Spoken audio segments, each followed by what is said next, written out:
Imagine your vision slowly turning milky, as if you are permanently looking through a frosted window. That creeping opacity is a cataract. It is a biological deterioration of the eye's natural lens, and it accounts for half of all cases of preventable blindness worldwide. For decades, doctors did have a way to fix it, but the process was entirely manual and highly invasive. Surgeons had to physically cut into the eye to extract the clouded lens. The tools for the job were sharp surgical blades and metal retractors. The margin for error was massive, and the risk of severe infection was high. Because the physical extraction was so traumatic, countless people avoided the surgery altogether, choosing a slow descent into darkness over the blade.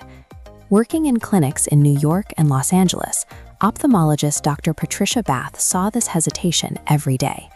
But she didn't look at the human eye the way most clinicians did. She approached biological failure with the problem-solving mindset of an engineer. She realized that making a slightly sharper scalpel or a slightly better pair of forceps would never solve the problem. The field needed a highly precise, non-invasive way to completely bypass the blade. So she set out to cross-pollinate medical science with emerging technology to invent a completely new way to access and repair the eye.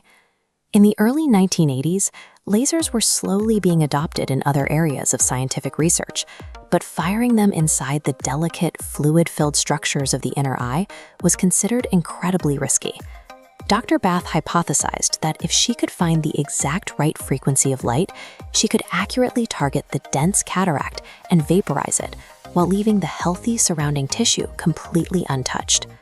Proving that theory required years of testing different wavelengths and engineering a delivery system microscopic enough to fit through a tiny puncture. She built and tested complex mechanical apparatuses to refine the optics and strictly control the energy output.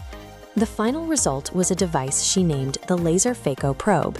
It shifted eye surgery from physical cutting to energy-based dissolution. Take a look at this cross-section of the human eye. The clouded lens sits right here, behind the iris. Instead of slicing the eye open, a surgeon makes a microscopic incision and slides the ultra-thin laser phaco probe directly into the lens capsule. Once inside, the probe emits rapid bursts of laser energy, turning the hard, cloudy cataract into a liquid state. Simultaneously, two tiny tubes inside the probe go to work.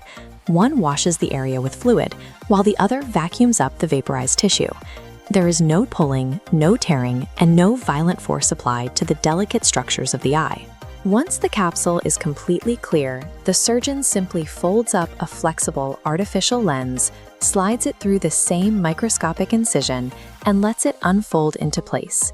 Dr. Bath took one of the most mechanically traumatic surgeries in medicine and turned it into an automated, microscopic procedure with practically zero bleeding. When the laser phaco probe hit operating rooms, adoption by the medical community was remarkably fast. Surgeons noted an immediate drop in complication rates. Because the incisions were so small, the eye healed rapidly, cutting recovery times from weeks down to days.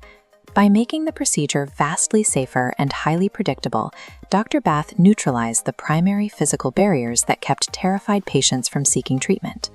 Because the laser system relied on precise, automated mechanics rather than the steady hand of a master surgeon, it was also highly accessible to regions with limited medical infrastructure. The technology quickly crossed borders, allowing clinics and eye care centers in developing nations to safely cure massive local populations. As a direct result of this technological leap, millions of individuals worldwide have had their sight fully restored. Dr. Patricia Bath looked at an ancient, unsolvable cause of human suffering, engineered the exact tool required to fix it, and literally gave the world its vision back.